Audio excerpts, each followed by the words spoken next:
다같이 신앙 고백드립니다.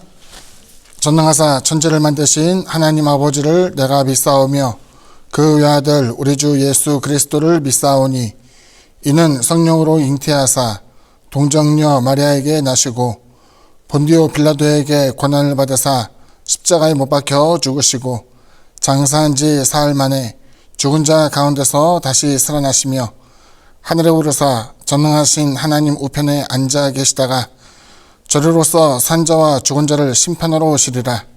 성령을 믿사오며 거룩한 공예와 성도가 서로 교통하는 것과 죄를 사하여 주신 것과 몸이 다시 산 것과 영원히 산 것을 믿사옵나이다. 아멘. 함께 은혜 나눌 하나님의 말씀은 구약성경 이사야 52장 13절로부터 53장 12절까지의 말씀을 함께 보도록 합니다. 구약성경 1033면에 있습니다. 이사야 52장 13절로부터 53장 12절까지의 말씀입니다. 본문이 상당히 긴데 제가 천천히 봉독해 드리겠습니다. 보라, 내 종이 형통하리니 받들어 높이 들려서 지극히 존귀하게 되리라. 전에는 그의 모양이 타인보다 상하였고 그의 모습이 사람들보다 상하였으므로 많은 사람이 그에 대하여 놀랐거니와 그가 나라들을 놀라게 할 것이며 왕들은 그로 말미암아 그들의 입을 봉하리니 이는 그들이 아직 그들에게 전파되지 아니한 것을 볼 것이요 아직 듣지 못한 것을 깨달을 것임이라. 우리가 전한 것을 누가 믿었느냐? 야훼의 팔이 누구에게 나타났느냐? 그는 주 앞에서 자라나기를 연한 순 같고 마른 땅에서 나온 뿌리 같아서 고운 모양도 없고 풍채도 없은즉 우리가 보기에 흠모할 만한 아름다운 것이 없도다. 그는 멸시를 받아 사람들에게 버림받았으며 간고를 많이 겪었으며 질고를 아는 자라.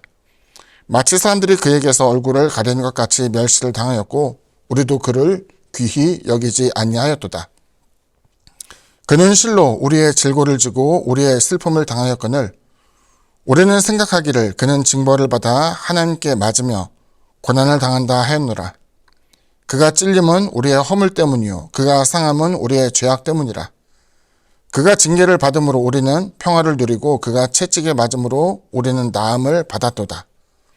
우리는 다 양 같아서 그릇 행하여 각기 제 길로 갔거늘 야훼께서는 우리 모두의 죄악을 그에게 담당시키셨도다.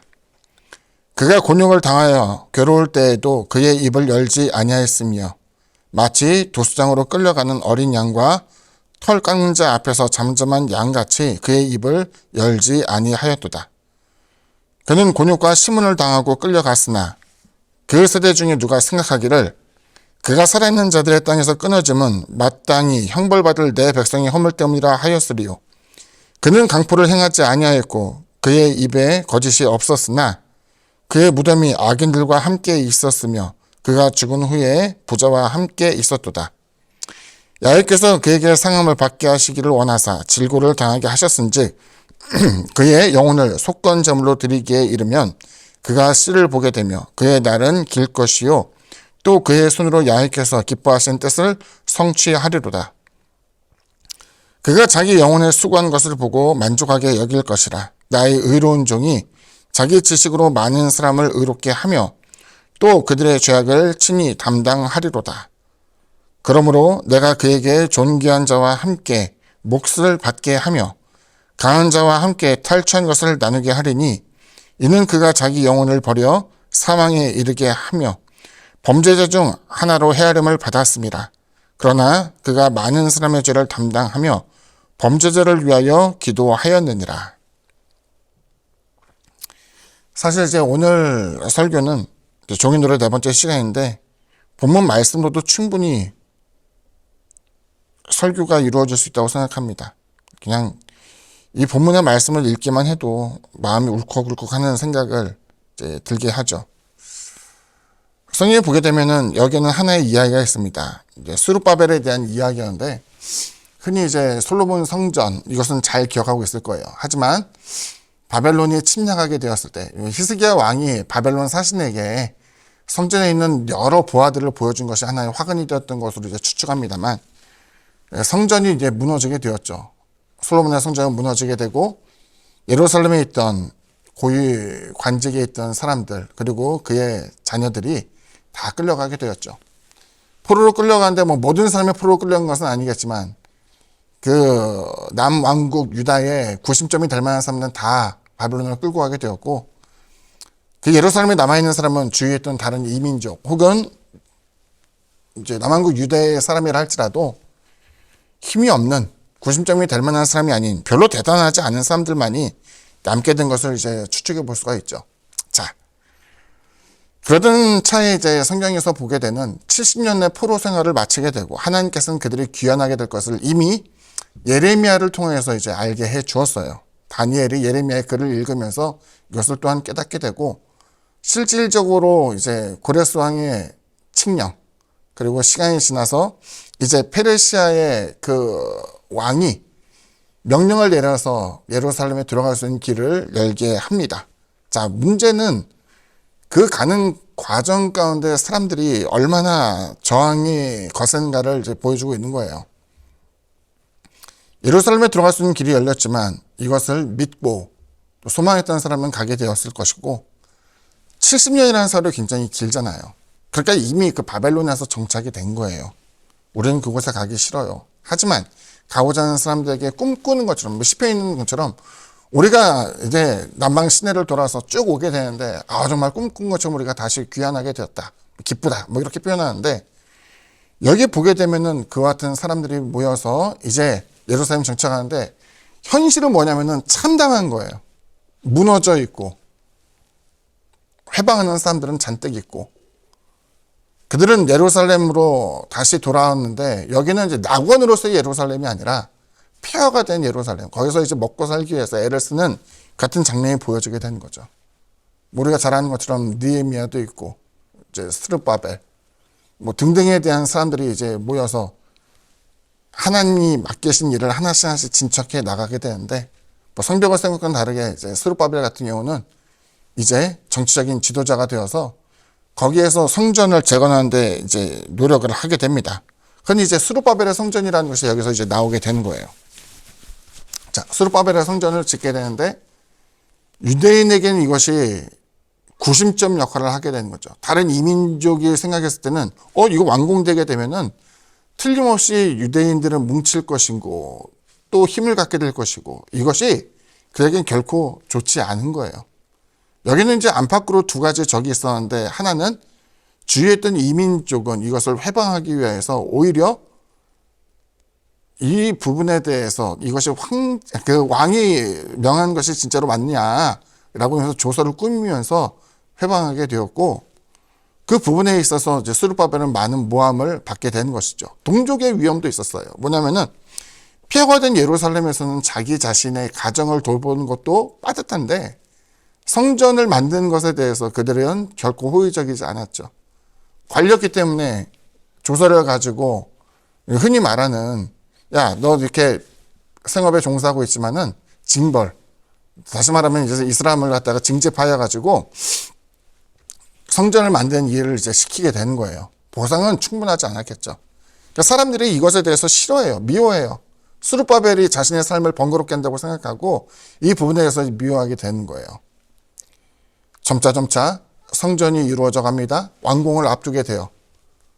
그를 모아있는 사람들의 숫자는 점점 늘어나게 되었고, 급기야는 성경에서 이제 추측하게 된 것은 그 스룹바벨이 동족에 의해서 죽었는지 모르겠지만, 또 혹은 이방 민족에 의해서 죽게 된 건지는 모르겠지만, 그가 아마 죽임을 당한 것으로 이제 추정돼요. 왜냐하면 성전이 건축된 이후에 스룹바벨의 이름이 한 번도 나오지 않기 때문에 그렇게 된 것이죠. 게다가 그 페르시아는 당시 애굽, 이집트와 이제 전쟁을 벌이기 위해서 이동하는 중이었고, 그 페르시아의 왕이, 뭐 황제라고도 할 수 있죠. 그곳을 근처를 우연찮게 지나가는 그 과정에서 사람들이 이제 이목이 집중되게 됩니다. 스룹바벨을 미워하고 험담했던 그 사람들은 당연히 이 스룹바벨이 자기 정치적인 지위를 믿고 이렇게 했지만은 황제의 명령 혹은 왕의 명령이 아닐 거라고 그들은 생각을 하였는데, 그 왕이 도착해서 보게 되니까 자신의 조서를 가지고 일을 했던 그 스룹바벨 와 보니 성전은 건축이 되어 있는데 그 자신을 맞이해야 될 스룹바벨의 모습이 보이지 않는 거예요. 찾아보는 것이죠.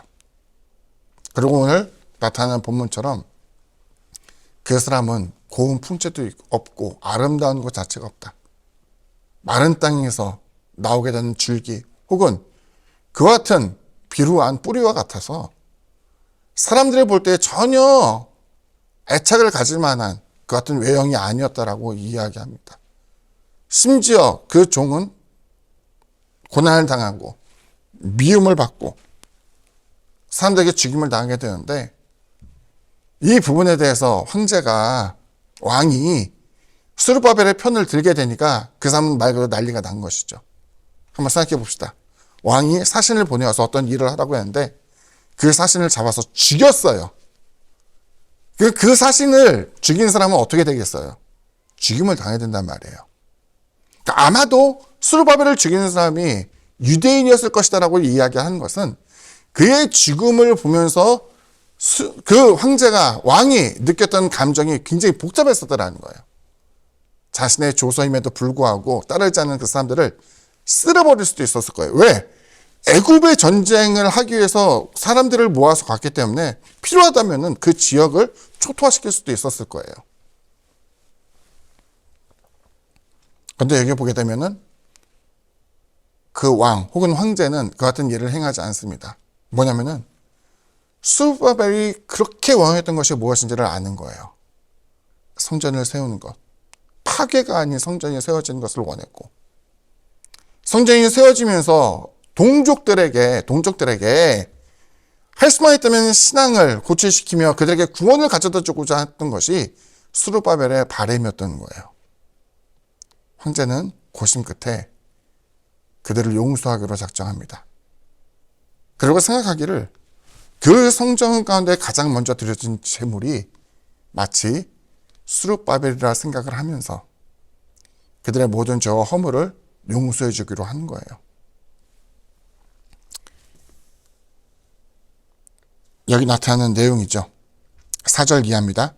그는 실로 우리의 질고를 지고 우리의 슬픔을 당하였거늘 우리는 생각하기를 그는 징벌을 받아 하나님께 맞으며 고난을 당한다 하노라. 그가 찔림은 우리의 허물 때문이요 그가 상함은 우리의 죄악 때문이라. 그가 징계를 받음으로 우리는 평화를 누리고 그가 채찍에 맞음으로 우리는 나음을 받았도다. 우리는 다 양 같아서 그릇 행하여 각기 제 길로 갔거늘 야훼께서는 우리 모두의 죄악을 그에게 담당시키셨도다. 그리고 이 본문의 말씀은 그대로 주님께로 연결이 됩니다. 우리가 잘 아는 것처럼 사도행전에 등장하게 되는 이디오피아 내시가 이 본문에 대한 글을 읽고 가고 있었는데, 그때 이제 칭찬받는 7 일꾼 중에 하나였던 빌립이 그에게 가서 이분이 바로 예수다라는 것을 알게 해 주었죠. 생각해 봅시다. 주님은 유대 사회에 오셨어요. 그들을 구원하고자 하셨어요. 그래서 하나님의 성전을 정화시키며 그들에게 신앙에 대한 것을 고취시키기를 원했어요. 근데 사람들이 어땠어요? 주님의 표적을 나타낼 때는 반겨하며 자신의 질병, 귀신 들린 것, 문제에 대한 것을 주님께로부터 해답을 받거나 표적을 통해서 이루어지는 것을 보고 그들은 주님을 크게 환대했어요. 그런데 주님은 그들에게 원하는 것을 계속 제공하지는 않았어요. 주님은 이 땅 가운데에 하나님의 말씀, 복음 전하시며 하나님의 질서를 세우고 신앙에 대한 정화를 이야기하셨지, 그들이 원하는 정치적인 메시아로서의 모습을 끝끝내 마다하신 것이죠. 사람들은 분노했죠. 미워했죠. 주님을 죽였어요. 주님을 죽였어요. 하나님은 그 예수에 대해서 어떻게 하실까? 흔히 이제 그 2차 세계대전 때 히틀러라는 사람에 대해서 여러 평가가 있는데, 그가 했던 것 가운데 하나는 유대인을 미워하는 정책을 폈어요. 어떻게 미워하느냐? 그들은 예수를 죽인 자다. 죽인 자의 무리다. 그러니까 그 사람에 대해서 우리가 제노사이드, 민족을 말살하는 정책을 한다 할지라도 이것이 잘못된 것은 아니다라는 생각까지 가질 정도로 그들이 악한 모습을 보인 거예요. 그런데 하나님께서는 그 예수를 속건제물로 받으셨어요. 속죄제물로 받으셨어요. 번제물로 받으셨어요. 우리를 구원하기 위한 하나님의 어린 양으로서 주님의 희생을 받아들였고, 그 십자가는 어떤 의미에서는 예수님을 잡아 죽인 가장 추악한 범죄임에도 불구하고 그 왕의 황제가 스룹바벨이 죽음을 통하여서 오히려 그 동족의 삶을 위태롭게 만드는 것이 아니라 화해에 대한, 그래서 그가 평소에 영원하던 것을 이루게 되었던 것처럼 하나님께서는 예수를 죽인 자의 죄가 아닌 주님의 희생적인 그 내용의 사랑을 받게 됨으로 말미암아 주님 믿는 모든 이들의 죄와 허물을 사하여 주기로 작정하게 된 것이죠. 역설적으로 주님을 때렸던 사람이 구원을 받게 되었고, 주님을 모욕했던 사람이 구원을 받게 되었고, 주님을 배척했던 그 사람이 오히려 하나님의 자녀로 편입되게 되는 놀라운 은혜를 베풀게 된 것이죠. 고난 중을 통하여서 나 또한 주님의 편에 서서 고난을 당한다고 이야기하지만 실상은 우리는 수없이 주님의 희생에 폭력을 가하는 가해자의 역할이었고 악한 이들 가운데 있었다는 것을 생각하게 되죠. 그럼에도 불구하고 그와 같은 고난의 종으로서 구원을 베풀어 주신 주님을 우리가 깊이 생각하며 감사하고 또다시 주님을 미워하거나 배척하거나 모욕하는 자가 되지 않고 주님의 사랑 가운데 거하게 되는 저와 여러분 되기를 주님의 이름으로 축원드립니다. 기도합니다. 사랑해 주님 감사합니다. 주님의 말씀을 상고하면서 고난당하였던 주님의 같은 놀라운 희생과 사랑이 무엇인지를 알게 됩니다.